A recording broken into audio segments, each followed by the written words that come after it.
नमस्कार, मैं आदर राजपूत आपका स्वागत करता हूँ आई एम स्टूडे में। आज हमारे साथ हैं ज्योति गुप्ता मैम, जिनको 15 साल से ज़्यादा का एक्सपीरियंस है, सीनियर कंसल्टेंट हैं, डाटा एनालिस्ट हैं। और मैम आपका बहुत बहुत स्वागत है आई एम में। Thank you.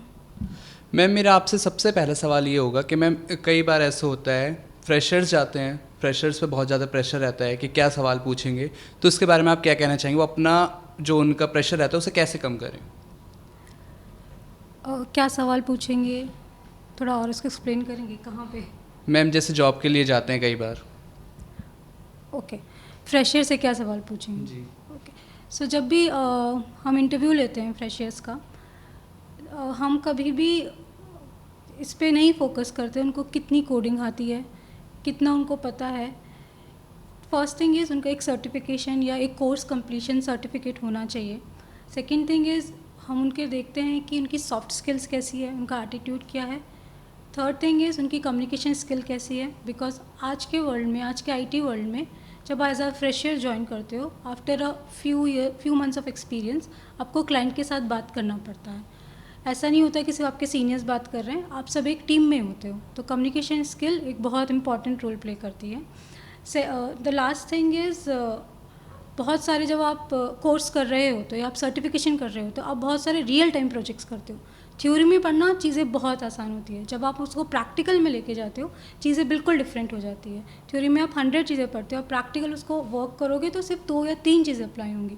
तो जब हम रियल टाइम, जब हम कोई भी सर्टिफिकेशन करते हैं तब उसमें हम बहुत सारे प्रोजेक्ट्स डेवलप करते हैं। तो उस प्रोजेक्ट्स में हम अपना कहीं पे गिटहब रिपोजिटरीज होती है जहाँ पे वो प्रोजेक्ट्स रख सकते हैं और दिखा सकते हैं कि हमने ये रियल टाइम एप्लीकेशन बनाई है और उससे ये बेनिफिट है। अगर उस कैंडिडेट को इन सब चीज़ के बारे में ओवरव्यू है और वो ये सब जानता है तो वो fresher is a good candidate to work in any MNC.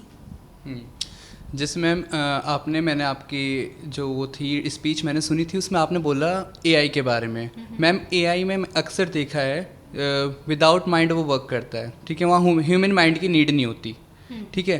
तो हम देख रहे हैं आज के आने वाले टाइम में जैसे जैसे एआई बढ़ रहा है, तो उससे जॉब पर कोई फ़र्क पड़ेगा लोगों की?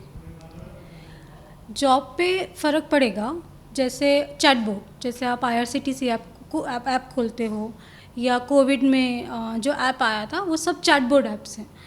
इवन आईटी में भी जो भी सारी सपोर्ट जॉब्स हैं वो चैटबॉट हो गई हैं। तो जो एक इवन जैसे आप एयरटेल कस्टमर केयर का एग्जांपल ले लीजिए, पहले जब कस्टमर केयर पे कॉल करते थे एक रिप्रेजेंटेटिव फ़ोन उठाता, अब पूरा वो चैटबॉट है।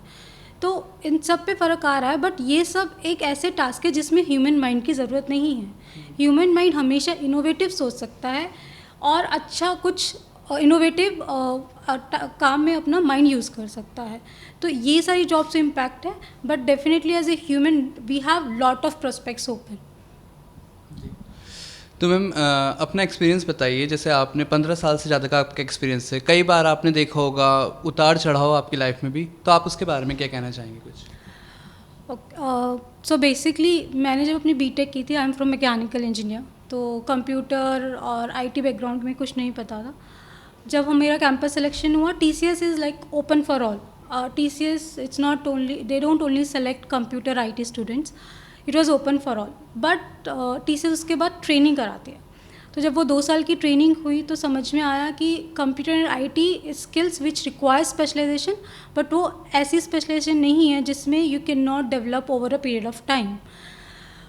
सो बेसिकली वहाँ पे हमने 2-3 महीने पढ़ा एंड वहाँ पे हमें समझ में आया कि इट्स नॉट ऑलवेज कोडिंग, आप बहुत सारी डिफरेंट जॉब्स भी कर सकते हो। फॉर एग्जांपल, अगर आपको एक रिपोर्टिंग टूल बनाना है, रिपोर्टिंग टूल पे काम करना है, तो आपको सिर्फ डेटा का पता होना चाहिए कि how this data is related to data B, और मैं कैसे एक अच्छी सी रिपोर्ट बना सकता हूँ जो किसी भी बिजनेस यूजर्स देख के उससे एक बिजनेस इंसाइट लेके they can take valuable business decision, right? So this is something I have understood about data. So initially it was all about data. जैसे आप उतार चढ़ाव की बात कर रहे थे, तो it's data. Now it's all AI ML and IoT and cyber security.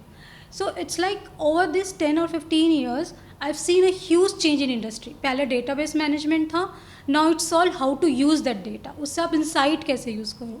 पहले database को कैसे manage करना है, कैसे store करना है, अब हमारे पास इतना volume है data का, तो उसको use कैसे करना है। So this change I have seen how the IT industry has evolved in the last 15 years. जैसे आपने देखा ज्योति गुप्ता मैम ने बहुत अच्छे जवाब दिए। अपना कीमती समय देने के लिए मैम धन्यवाद। कैमरामैन पृथ्वी के साथ Adil Rajput, I am today.